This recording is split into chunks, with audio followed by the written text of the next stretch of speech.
For thousands of years, humanity has searched for the hidden threads connecting spirit, consciousness, science, and the future of our world.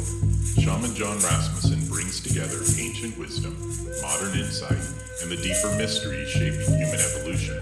Welcome to Shaman Radio.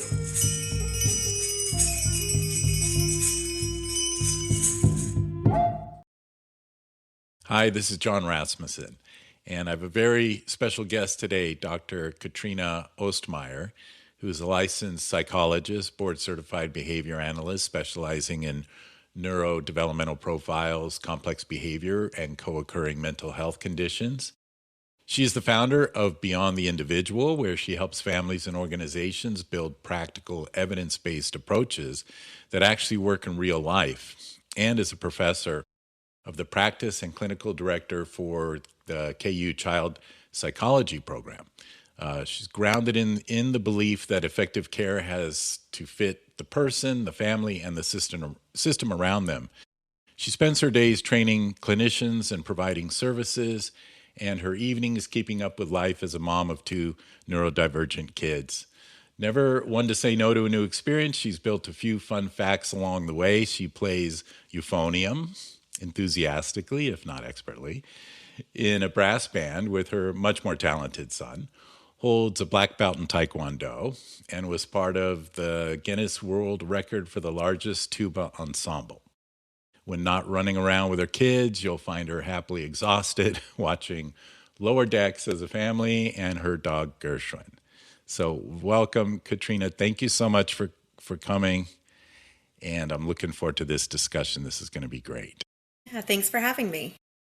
Yeah, this is one of those subjects that I like. Anyone, virtually everyone has had experiences with this, I would say, at this point. And I can say in my own practice over several decades now, I mean, this is often a big challenge that comes up, right? Dealing with neurodivergency, not only in our kids, but we're finding out even as adults like me that we are also that, and it explains a lot.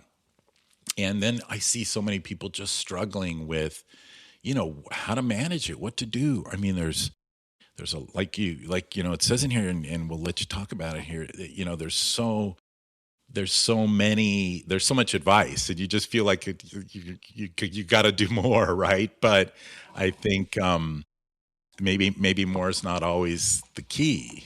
But so tell us your experience with this. How you got interested in this particular subject of psychology, and how you're approaching it differently. Yeah, so similar to my bio, I am a person where when opportunity knocks, I like to say yes. And I honestly fell into my career path just through a series of yeses to start. I was looking for a degree program, knew I wanted to help people for a living, and ended up in behavior analysis, learned about autism at that time. And at that period of time, our definition of autism was a little bit different than it is now 20 years later. And also working in emotional behavioral disorders in youth in a group home setting. With that, I continued to say yes. I went to grad school and had the opportunity to develop some specializations in obsessive compulsive disorder and anxiety, just because the opportunity came, and I said, okay, let's do it. And found I just really was having a hard time after my master's deciding what I wanted to do, and decided I wanted to do research for a living, and went to do my PhD. Had my own my first child in graduate school, which changes some of our plans. And I had an opportunity arise that would bring me back home to run a not-for-profit focused on providing services to children and youth in rural areas with autism. And through that experience, started to lose some of the rose-colored glasses that I had in my education, where all this works and all these systems are perfect, and if we just follow the manuals and do the right things, it will work. And started to realize very rapidly as I got into my career that that's not always how things work, right? It's not perfect. Systems need to work together. There's holes.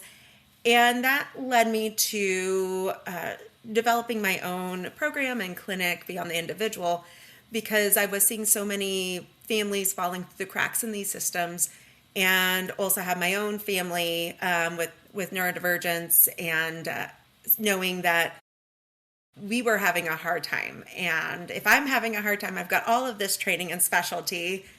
I can only imagine other people who don't have all of that knowledge, because there were definitely times where I, as a parent, was questioning whether I'm doing the right things.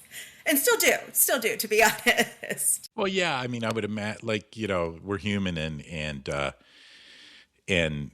there's always so much more to learn, and there's new experiences. I mean, it just hearing you talk about it, I was thinking back a little bit in personal experience, family experience, friends, and so on, that how do you differentiate when somebody has like a truly, whatever, biological, neurobiological, neurodivergent situation going on, versus just the challenges of today's world, which are just such a huge factor.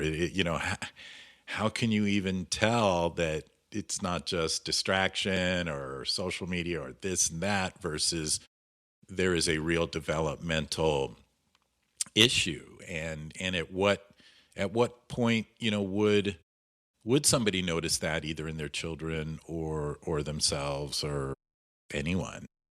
Yeah. And this is such a great question. I think about autism specifically. Our incidence and prevalence of the disorder has just skyrocketed in the last, 20 years. And when we're looking at that, some of it is we've changed our definition of what it is. So even when we're looking at, the first thing is labeling it, is this neurodivergence or is it something else? We're using these black and white, like it is and it isn't. And I think that's the first thing that I often tell people, because I often work with what I call gray area kids. And these may be kids who, depending on who the person doing the diagnostic evaluation is, they may or may not end up with certain diagnoses or certain profiles. We also are seeing that neurodivergence, when we're labeling it, can have very different forms. And so we can see there's a lot of different brain mechanisms. Some of the current research looking into this is focusing on, there's multiple pathways, and there may be kind of this family broader autism phenotype for some of these level 1 or less severe cases. And we have more genetic disorders or some different changes, right, going on there. And so even looking at the label, it's one of those things where it's a little bit of a wishy-washy concept right now for some of these things. Sure. And then I always look and say, like, what is going on? What are the problems? And I often start, and I work as both a diagnostician and as a therapist. And we look at what is going on with that whole person. So even with our intakes and gathering information, I ask about social media use. Like, is your child even on social media? My preference is they're not, but the reality is a lot of them are. What are their electronic consumption patterns? How do they sleep at night? What do they eat? And we do see some of these things. There is both that bio and environmental component. We really don't see very many behaviors that are just all biological, right? There's an interaction going on here that changes how they present. And when we're looking at those treatments too, we can look at both of those factors to address those concerns. Right. So I guess that's where it gets tricky, right? Because there's limits to what people can do in a challenging world as a parent, and having to work and this and that, and who's actually influencing their child, and then where do which which one do you focus on, right? Do you try to like bend the world to manage the symptoms, or do you look for more core, with my work, for example? I mean, it gets even more complicated, right? Because I'm going back to kind of soul level stuff, not just genetics and epigenetics and stuff, but it's like, we all know that people will come in with entirely different personality. Two children close apart come in with entirely different personalities and all this stuff, and it's like, how much of that is just inherent to their consciousness and impacted by whatever happened previous to this life. So, you can imagine, like, we can go down a rabbit hole of there's even more factors, but, leaving that aside, it's already complicated enough as to, what factors are going to be the most effective. I'm all about pragmatism, effectiveness, efficiency, like do the thing that works, that takes the least amount of effort. Like, why not, right? Or get to the core of the thing, like if you can oftentimes multiple symptoms, let's say, arise from one single core issue, and if you can address it at that level, then you can save a lot of time addressing all the symptoms. Would you agree with that? Or how does, maybe in a very practical sense, for listeners who haven't done a lot of research, maybe don't know all the words and the stuff that would take a PhD to really learn, and I'm that way. I like to learn everything I can about everything. But for folks who are just trying to go, what would be my first step if I suspect, or if I'm just having trouble, I'm challenged, maybe they're seeing a psychologist, maybe not, but what would you say is the most practical and effective way to start addressing what seems like a neurodivergent type issue? Yeah. And there's it's a little bit of a nuanced answer. Of and course. I, and I, Yeah. I usually start with the person. And we know that if we can help kids feel successful and come into contact with more success and positivity than they do negativity and corrections, we can actually change a lot of behavior and really set them up for success. And it also helps take away one of the questions of what's driving this and what's driving some of these symptoms.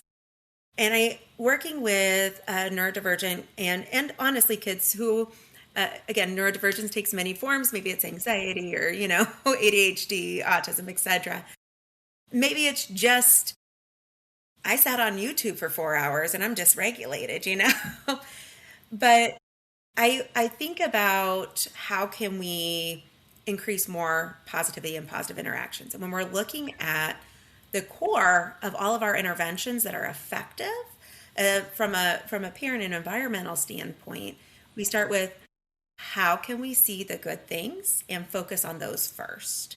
And so if I were to work with a family, that's one of the first things we do is like, how do we increase the positivity in this child's life and interactions? I love that, because it speaks to the notion that we're inherently our species is unique in its adaptability, I would say, right? So, you can have inherent challenges,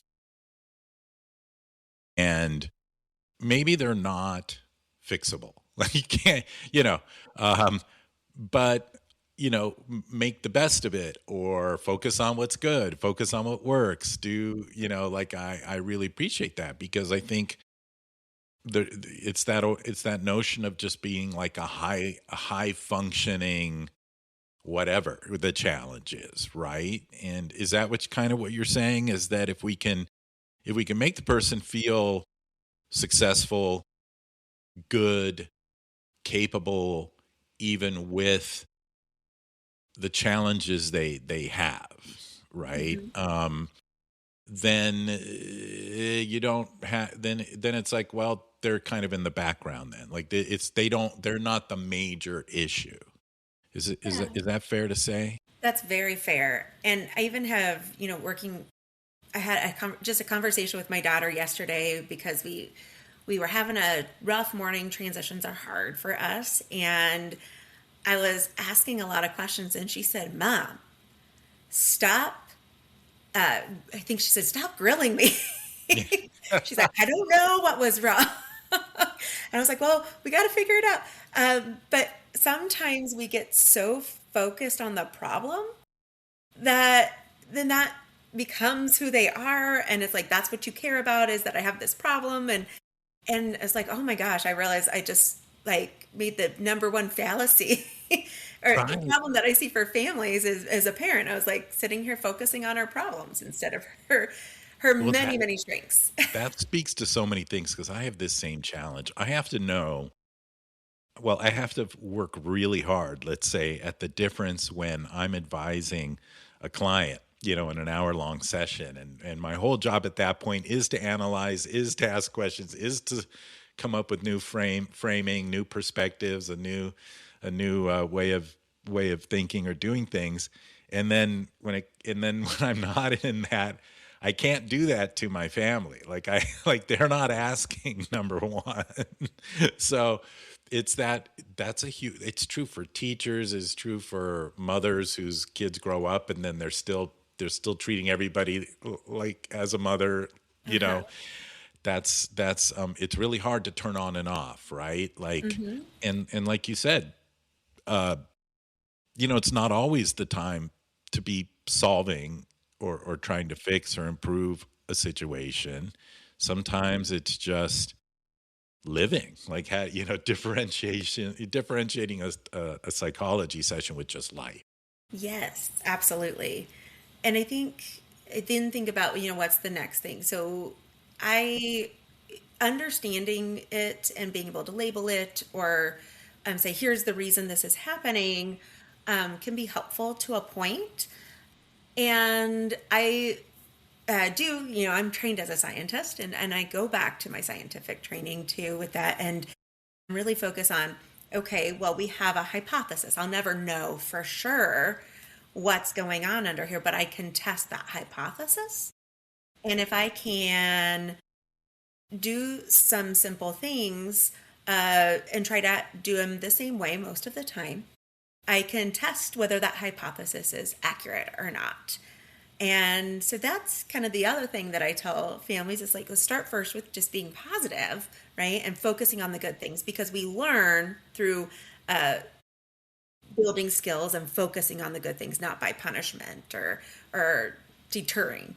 And then it's like, okay, it's not going to work right away. Everything that I do, how do I stick with it and work through the hard things so I can test my hypothesis, see if what I think is going on is correct? So what would be an example of that? How for somebody, I don't know if we can think of a good example of, I know being positive, like you said. Is there another example you could think of that someone like a lay person, if you will, could try that with? Yeah. So when we're looking at some of the difficulties that can come with neurodivergent profiles or even just behavioral profiles in general, we want to first say, yes, we want to have a hypothesis or a guess of why is that behavior happening. So because I really can't talk about my clients, I often will come back to my own life Sure. or Yeah, my right. kids. I do Yeah. the same thing. Yeah. And both of my kids have ADHD and anxiety.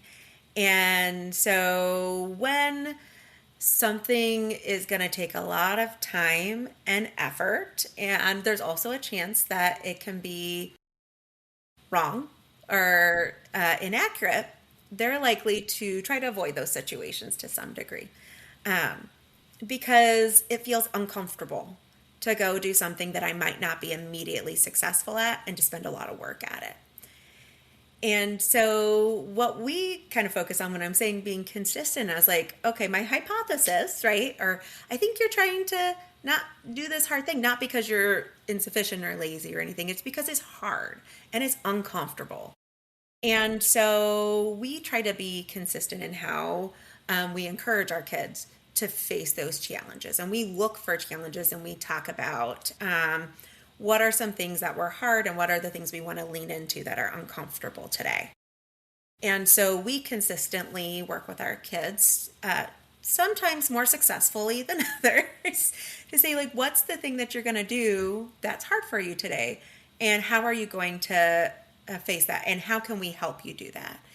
And we try to do that every day because that practice is going to be really important for them. Yeah, I think that's great, and it reminds me also, and this is also something I work on personally, is sort of patience, right? Is knowing that this isn't something that you do a thing and then boom, the kid gets it, they're good to go, they're no longer, they can go stand and talk in front of a crowd and they're not anxious or whatever. Like, I always have to remember again this adaptability thing that when you're talking about children particularly, right, up until what the fully developed brain in the mid 20s even, and I remember that. I remember what a mess I was in my 20s, having to get up and give a presentation, and I'd be shaking and nervous, and eventually I think a lot of these challenges begin to mitigate a little just through the process of maturing, right? Like, Mm-hmm. they'll be fine. Like, my thing when I'm working with a child that I really care about, like in my own family, is it's uncomfortable for me to see them struggle or to be uncomfortable. So I want to fix it right away, and I have to be reminded that they'll be fine. Like, I don't have to fix it today or even this year or even next year for them to be, because I always think, well, how's this going to affect them when they're adults? Like, oh no, like when they're 20, this is going to be a huge problem. Like, if they don't fix this now, this will be a big problem. And I had a personal experience like that when I was 14. A roommate of my brother's in college was getting his PhD in psychology, his master's and then PhD, and he chose me as his subject to do analysis on. And the sort of final conclusion that I got to read when I was 17 or so, right before I was going to college, was something to the effect of, if I don't stop like living this Spartan existence, I was all about like high performance, like do everything 100% and da da da da. And he goes, if I don't open up a little bit to emotions, I'm going to end up being like a sociopath later in life. And I'm like, oh, okay, I better work on that. So I sort of allowed myself to like open up, which was messy, but it was really kind of awesome advice, because eventually, I think he would have been right, and it was kind of nice to get a little bit more well-rounded, let's say. But it's the same. It's so I think, oh, that's a unique experience. Not everybody gets a PhD done on their life, um, but I try to translate that and I go, well, if I just tell them just the right thing now, it'll save them when they're an adult. But I think that's not like, that's more my problem than theirs, right? Would you say, Yeah. like, what do you I think about time and patience? I think you said two things that I actually resonate with me. I actually say them frequently in my own work, and one of the things I often tell parents is maturation is a beautiful thing. Um, and I almost any client who sees me has heard me say that about kids, because the reality is no one's perfect. Kids are going to have behavior. And there's some things that the brain just needs to mature. Like, if I have a kid who has emotion regulation difficulty, I'm going to teach those skills, and we may plateau for a period of time. So we're going to get to a point where we're going to, like, this is how far I can grow right now. But then we hit these certain periods of development where the brain just changes rapidly, and all of a sudden I'll see this skill they just made a huge leap in like a few weeks, when we've been kind of at the same place and managing it for a year or two. And so we really focus on what am I going to manage versus, and let maturation do its job. And what are the things that I'm going to make better? And sometimes success is not, oh, I've got rid of that symptom, or my kid Right. is behaving super well. sometimes it is, wow, you know what? Our outbursts are shorter. My house isn't destroyed, you know. Yeah, we still have them and they happen on a daily basis, but I feel like I can manage it. And so I think that's one of the things is the goal needs to be realistic for where we are and how our brain is working right now. Um, Yeah. I think I the lo- other thing you said too is, yeah. am I doing this? Is this my problem or my child's problem or a child's problem? Right. And that's another thing that I often will say. It's, you know, what are our motivations in managing behavior? Is it, I want things to be better for my child. I want to see life be better for them. Usually it's a combination. Like when people come to me, it's, I want life better for my child, but also like I want it better for the rest of us too, because this is hard and it's okay that it's hard. But then there's other times where I was like, well, we're going to work through this. Like, we're going to let that behavior happen. And you know what? Maybe it's going to happen in the grocery store. And how are you feeling right now? You feel pretty uncomfortable because it's embarrassing. And there's people who are walking by making snide comments. People are staring at you. You're like, oh my gosh, is someone going to call Child Protective Services when I let my kid have this meltdown on the floor? And that's a really uncomfortable situation to have to work through some of these behaviors sometimes. And we have to choose to do that. So we choose to let go of control and be uncomfortable because at the end of the day, sometimes that's the best thing for our kids too. Yeah, that's fascinating. I mean, I'm sure plenty of people. I know I've been in that situation, right? And all those thoughts. Oh my God, what if they think I'm, this or that? Um, I noticed something you had mentioned, and I want to kind of touch on it a little bit more, and that is like what to do when interventions fail, right? What do you do when things work really good in therapy, and then it happens on the outside world? Yeah. How do you deal with that? Yeah. And this is one of my favorite things to talk about. I'm going to be honest. So if I start getting a little too No, nerdy you out, go. You you go. just This let is me know. Bring me in. this is very helpful Um, stuff. So the first thing is, we're actually a lot of our clients that come to us have done a lot of therapies. They're like, "Oh my gosh, I did all the evidence-based things." They said I did, parent-child interaction therapy, which works for a lot of families, right?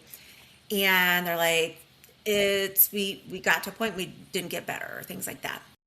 And so there's a few things that I start with parents and really start with, we really want to, first of all, shift blame away from families or sometimes and the providers, or it's not like the provider didn't do their job or parents didn't do their job or the kids deficit. It's we need to make sure that the system fits. We need to make sure that the intervention fits and the things that we do in an office can come home. And so that's one of the things a lot of people find is they're like, my kid, we do these sessions, we're getting the coaching and everything's going great. And then I could try to do it at home and it's not the same. And we know that what's happening around us changes behavior.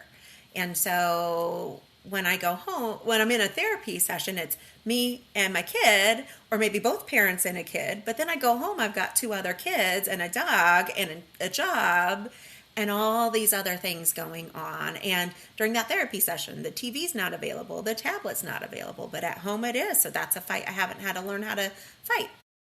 And so, one of the things that I, first of all, tell people is like, we need to think about what is making it work in that therapy environment and how do we bring it home.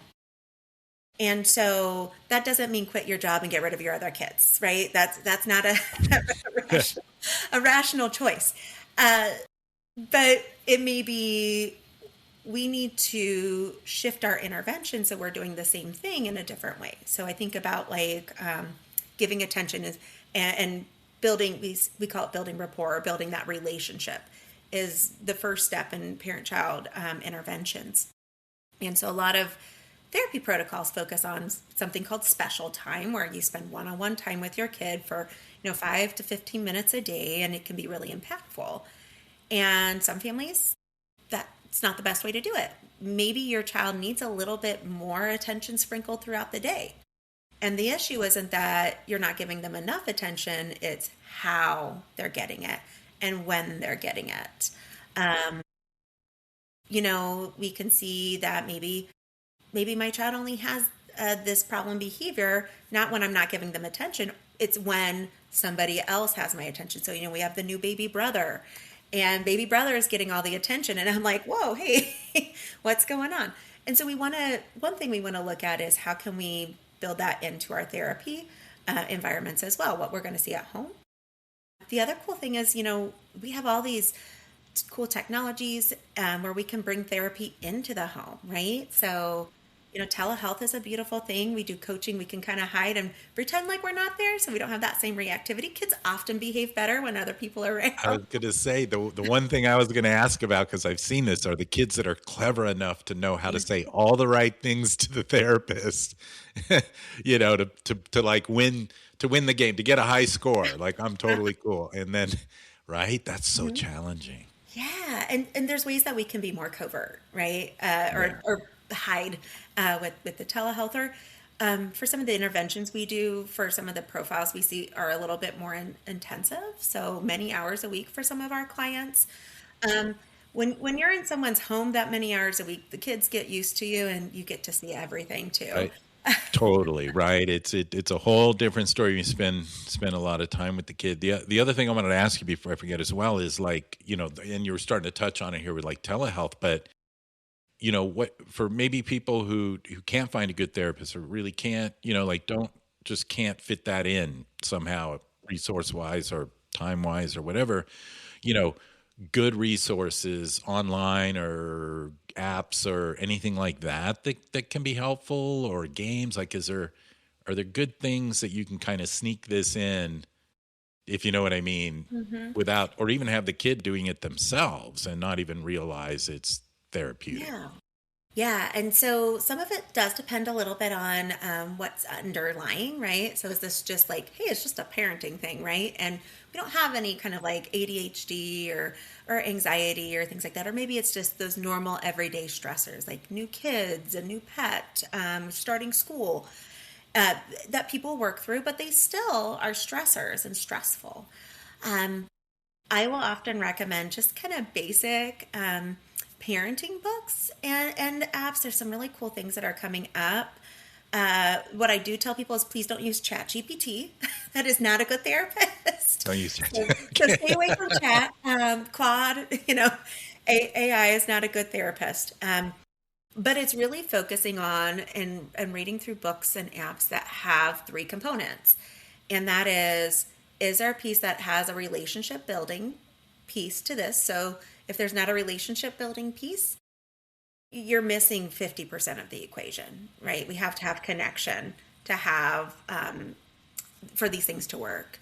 The second piece is, are we focused on building skills, right? On dealing with things. So even, starting school is stressful. I have a kid who's anxious and worried about it. Well, I need to build the skills to manage my worry. The goal's It's not like a necessarily, muscle, right? yeah, it You is. really do have to practice, exercise it, if you will. Yeah, you do. And things like self control. And I always say life is uncomfortable, and the people who seem to be the most successful, and when I say success, I'm not just talking like best jobs, most money. It's those who Mental are, health wise, yeah, emotional, mental yeah, health, happy with their lives, are people right. who choose to be uncomfortable when it's worth it. And so that's a muscle too, being able to be uncomfortable. So And being so comfortable with the discomfort, basically. yep, and that Right. is a key piece of pretty much any therapy program as well. So it's skill building. We're focusing on those things to help kids build the skills they need to be successful in the environments they choose. And then the last piece for like parenting is some guidance on what to do when problem behaviors occur, because they will. And there's a lot of ways you can manage problem behavior, and some of them are there's a lot of correct ways. There's also some things that we don't want to do, you know, and those don't usually end up in apps and books, is the good news for the most part. Hey, No, because okay. we don't want to, corporal punishment or things like that. Yeah. Yeah, but there are some things like, how do we manage that situation when everyone's a little bit heightened, and Neurodivergent kids usually have neurodivergent parents, and So true. it's how do we help everybody stay calm? Maybe that is simple as we're going to separate and we're going to put in a plan for what we're going to do when problem behavior occurs, because then we can be more logical and thoughtful in how we approach discipline instead of reactive and emotional. Because when we're reactive and emotional, that's where we tend to have breaks in our relationship and do things that are ineffective. Right. So I So look this for is like muscle building as well. This is like it muscle is. building for the parent, for everyone involved. You've Yes. got to practice these things. Hmm. Very accurate. So interesting. Have you ever looked into how, let's say, like indigenous cultures or primitive, like still somewhat primitive cultures manage this? And is there neurodivergence in those cultures to the degree that there is in ours? I'm just curious, like, right, because they don't have necessarily the technologies and the PhDs in research and in these studies, but Hmm. I'm curious if there's any that are really effective at it Hmm. that people have looked Yeah, and when we're looking at, are these conditions more or less prevalent in other cultures? I will say the U.S. has some of the higher incidence and prevalence rates of mental health concerns, and like European countries and such. We do see differences, in more like Eastern philosophy or more indigenous cultures where these things might be a little bit lower. Now, the question is, are they lower because we're not diagnosing them and labeling them? Or is there an environmental effect as well? And, I think about kind of like collectivist versus more individualistic cultures like we have it here in the US. I will say I love and I find it really fascinating for some cultures, and I think about some of our indigenous peoples here in the U.S., even in Alaska, some really cool ways of that are really effective parenting practices that fall culturally into what we're trying to do and teach people.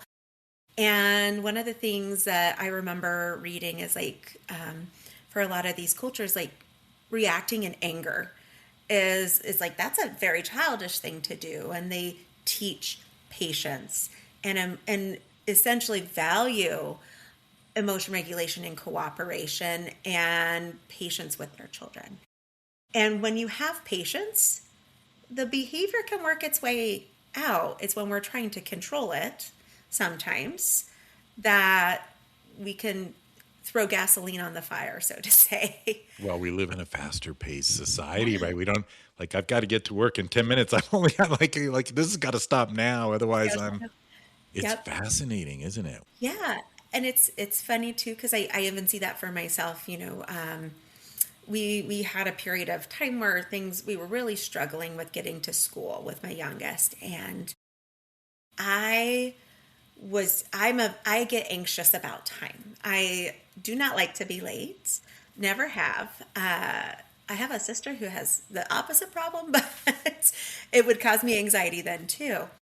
And I would realized as my child was having more difficulty, I was getting anxious and agitated and showing that as well and throwing gasoline on the fire. Right. you know? Um, and Definitely. so I'm very fortunate. Not everybody can do this, but I was able to rearrange my schedule. So I gave myself an hour buffer. And so I did not have to be rushing to work, and it would give me the opportunity to work through that behavior. And we had some additional supports and things to help along with the way with that. But I'm not saying that our mornings are perfect, but it allowed us the opportunity to I don't think if I had not made that change, I don't know that we would be successful. Yeah.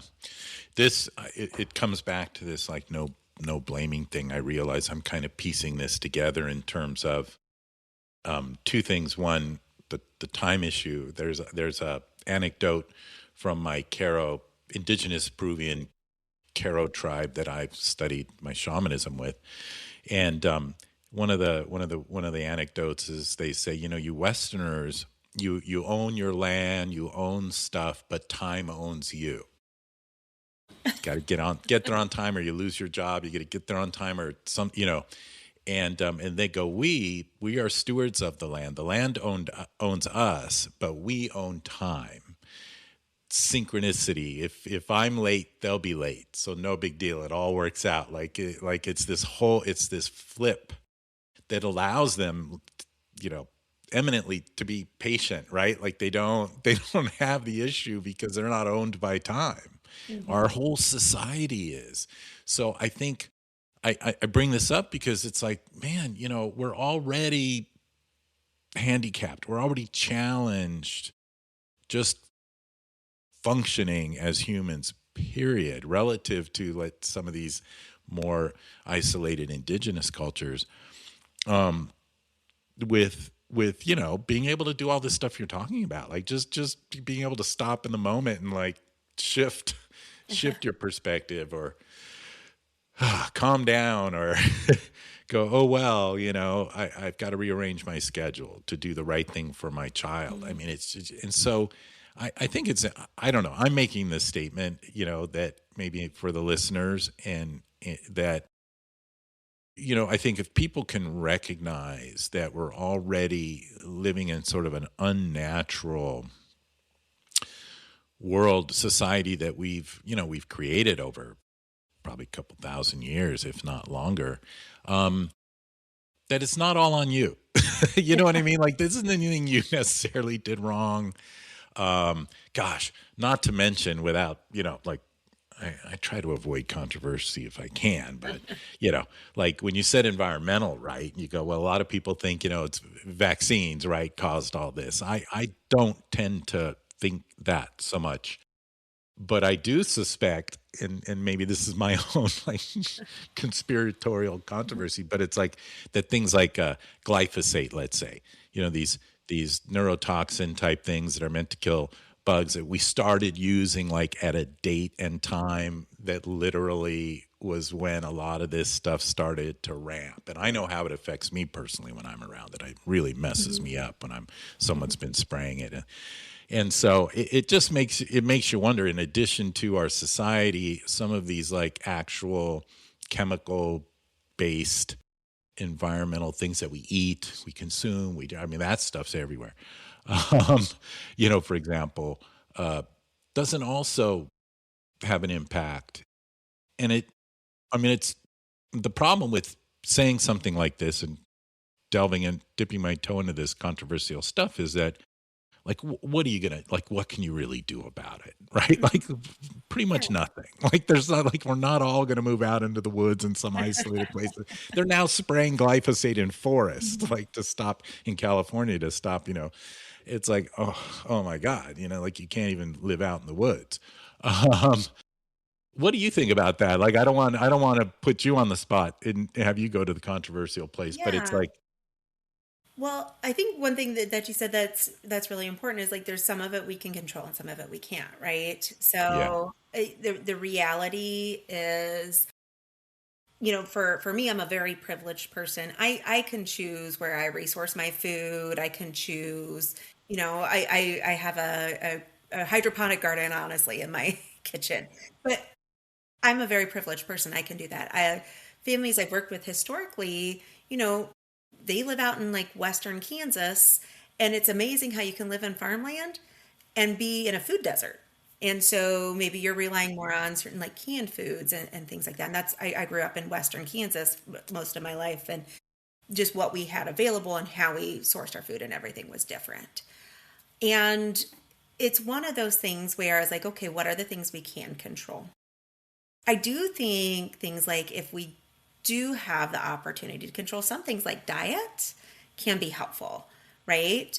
And even if I just think about, super ultra processed foods have lots of sugar, not a lot of good nutrients, or I see some kids where it's like, you know what, we need to be eating at certain times because if we're hungry, we're hangry and we're mean. And so but what would Yeah. be some of the things that we eat, and what are some of the things that we can avoid? So I do come back to that there's a lot of things that are not regulated in the US that are also regulated elsewhere in the world. Yeah. And I think there's some data to support that Sure. Yeah. they're I not know. great for us. No, no, Mhm, right, right. mhm. But I'll tell you what, this is interesting because it's personal again as well. That when I was growing up, I won't say the date, but suffice it to say it was mid last century, roughly. Um, Nobody knew anything like about any of this stuff, right? And I was definitely one of the. I was no doubt on an autism spectrum. It's part of being a shaman and being sensitive and all these things. Um, and my diet, I ate for breakfast, and I don't blame my parents because some of this was secretive, but um, I ate virtually a box of Apple Jacks for breakfast. At lunch, I would trade in my I wouldn't use my lunch money. I would just eat somebody's bologna sandwich that they didn't want to eat from their parents. And then on my way home, I would buy 5 Winchell's donuts with my lunch money and eat those before I got home. And then all the kids would go to the candy store at 3 o'clock. Worst, and maybe a little bit of something for dinner, and then a hot fudge sundae for dessert every night. So I was living on the worst possible stuff you could possibly live on, and I suffered for it. I had massive headaches Mhm. at certain parts of the day that were debilitating. I couldn't move. I had to lay on the couch. Nobody, nobody knew what was nobody knew what was going on, right? So it wasn't like anybody could do anything about it. My parents didn't know what to do. I was still doing good in school because the sugar obviously boosted my performance. I'm sure for when I needed it. Um, like being on meth or something. and but I think by age 14, I started bodybuilding. I wanted to be like Arnold Schwarzenegger basically. And it was part of that was diet, and it was like give up all sugar and everything. So I went on these like 6 meals a day, like all protein, cold turkey, everything else I was just telling you about. And it made all the difference in the world. Again, nobody studying it, nobody knew. I didn't even pay attention to why I didn't have headaches anymore or whatever. And I think I'm fine. Yeah. My body, I think, maybe I'm not, but my body seemed to recover. Mhm. And I bring all this up because in spite of the challenges environmentally we just talked about, in spite of whether our diets been good or not, these changes, we will adapt, like our bodies will fix themselves, right? Like Mhm. it takes time, takes Yeah. patience. But I think people need to understand they didn't ruin, like, I don't think my parents thought they ruined me by not paying closer attention to what I was putting in my mouth. It was Mhm. challenging, but you can recover.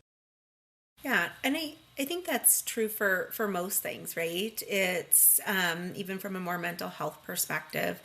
I would love to say that I've never yelled at my children. I have perfect patience and everything, but I'm human, and also had to learn patience, and it's something I have to practice to get better at every day because I'm still also making changes. And it's one of those things where that one time or those times that I don't do it right isn't going to ruin my child, right? And I can always do better tomorrow. And it doesn't mean that I don't need to go back and apologize when I make a mistake, but it's not going to, most things are not going to ruin them or be something you're unable to bounce back from. Yeah, that's cool. How do you practice patience when you don't need to be patient? Is there a way to do that? Is there a way, because I always say this, like it's if you wait till the crisis to Hmm. practice meditation, it's too late. Like you got to do it. You got to practice when things are good to develop the muscle for when things. Am I right? So how do you do that? What's a good practice for patience? Yeah, I think 'Cause I one need of the that. things is learning to sit with being uncomfortable and still be with your thoughts, right? So making our actions more purposeful and aligned with our values instead of our reactions. So one of the things that I recommend is, taking that break instead of using our time and having to fill all of our time with something, or like, oh, I have 15 minutes in the waiting room, I'll scroll on my phone, right? It's sitting and just being sometimes. And it's something where I've actually had some of my best moments just working on being present. And that present moment mindfulness is not necessarily like an active meditation. It can be like, what's going on around me, and why is it important? So just And stay a so little longer in the moment. stay a little Just longer in the moment. that's really um, good. Don't, mhm. and when you're angry, don't necessarily punch the thing. Yeah. You have the taekwondo. I also studied martial arts, and so the punching bag is sometimes like a go-to um, thing. But like I realized that if maybe it's better to not react right away, right? Just let Yeah. it. And that Just was one of notice. yeah, when I was in martial arts and actively working on my black belt and everything, that's the thing that I really pulled away, was actually more of that. Those the cultures where these things are developed, they focus on control and being okay with being you, and not reacting. And it's like, you have these skills, but the forms and everything are about breathing and being in the moment and feeling your body and using it more so than, using it to beat somebody up, right? There is that piece too. Like, we did our kick Well, pat. defense or But whatever, naturally, right? But I think Mhm. one of the values of it for me along those lines is and this also comes with working with animals and stuff like horses too, but it's like learning to relax more when things are spinning out of control. In other words, do the opposite. Like someone's coming at you, relax. Mhm. Then you can react quickly enough to be effective. If you're Mhm. tighten up, you're too slow, you're going to Mhm. get beat up type of thing. So it's like that's kind of an interesting skill too, right? When Yeah. things are amping up, do the opposite. This is like if you're in the like I used to ride horses and do dressage and all this kind of stuff, and it was the same thing. If the horse starts jumping around, you just go limp, you just relax. So the horse gets the cue. Oh, if you tighten up, it's like phew, They're game going. over, right? Because then it goes, whoa, there is something wrong. Okay. Mhm. Does that work for kids? If it's amazing how kids can definitely sense like you're getting agitated, right? And I work with kids with varying abilities. Some are less verbal than others, and it's amazing, kind of like how people can feed off of that energy, right? And if you're getting agitated, they're coming up with you, or they know that they're getting you're agitated. And I have some kids who like a show, so they're like, yeah, I can control you. Right. God, that's just huge. It's so true. Wow. Good stuff. We have a few minutes, and I thought maybe if you'd like to, offer some concluding kind of, thoughts or suggestions or wisdom for the listeners. Again, where can they go? What can they look for? Where could they start? We'll put all your links, on this and stuff, so that people can look you up if that's okay and whatnot. But yeah, what do you and did you write a book or do you have No, some? that No, takes a but you lot of have some. attention and focus. Okay, yeah. I know. It's anyway, yeah, but you have some resources people can Yeah. look at. Yeah. So I think if I were to, say all of the things, it's number one is focus on relationship first, right? it's good things start with good relationships, and you need to have positive moments and positive interactions to build your foundation. And so without that foundation, we're not getting anywhere. Focus on the within relationship, focus on the good. What's Focus good, on the what's good. good. Yep.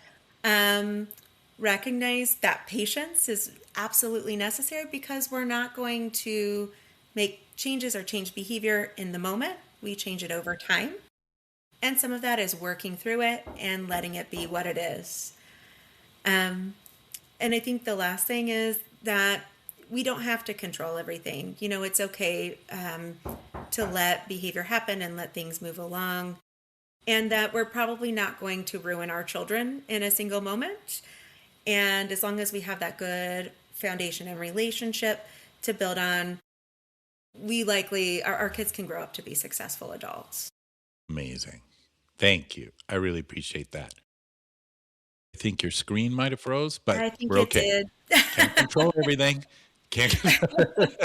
It- you I'm know, uncomfortable, but it'll be okay. and we'll see if I can turn it off and on. But Yeah, yeah, there you no, go. Okay. So thank you so much, Katrina, for all that wonderful wisdom. And I really appreciate you taking the time. And yeah, it seems, I think people can make it simple. It doesn't have to be like, I think people get overwhelmed. Like we started out by saying, like, there's so much information. There's so many Instagram people out there telling you to do this and do that. And it's like, I get overwhelmed. Which one should I do? But I love the three things, basically you just listed, which are at the core. Like, how do we filter out, just as a concluding thought here, what would be what advice would you give people for, like, not trying to do everything everyone suggests? yeah, I think really, focus on that relationship is really the biggest piece. Yeah. Honestly, if I could get rid of all the Pinterest parenting and everything, I think, people are going to display the best of themselves, not the worst. But everybody's messy, and that's okay. That's because that's human, right? And we It's want that to be okay there. that it's messy. I love It's okay. that. It's very shamanic. I tell people that all the time. The jungle is messy. The jungle hurts you sometimes. The jungle helps you. Like, it's not perfect. Nothing's ever 100% pleasurable and comfortable. It's messy, It's and that's messy. okay. Yeah. And some of the best stuff comes during the uncomfortable.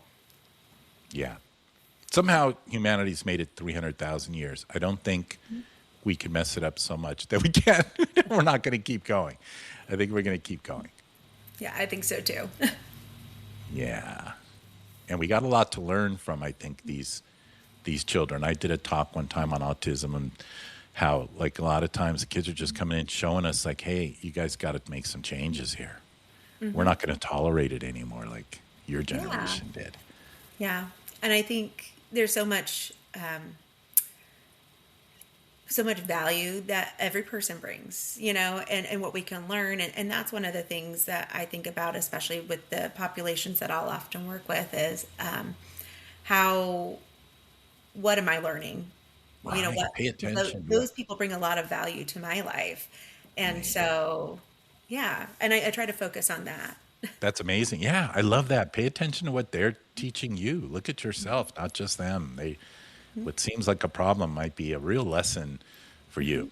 So, for the Yeah. parent or the adult. Great. Thank you again. I really appreciate it, and I hope people can look further into your work, and it's been really enlightening for me. Well, thank So you for thank having you. me. Absolutely. All right. Take care. You too. Bye.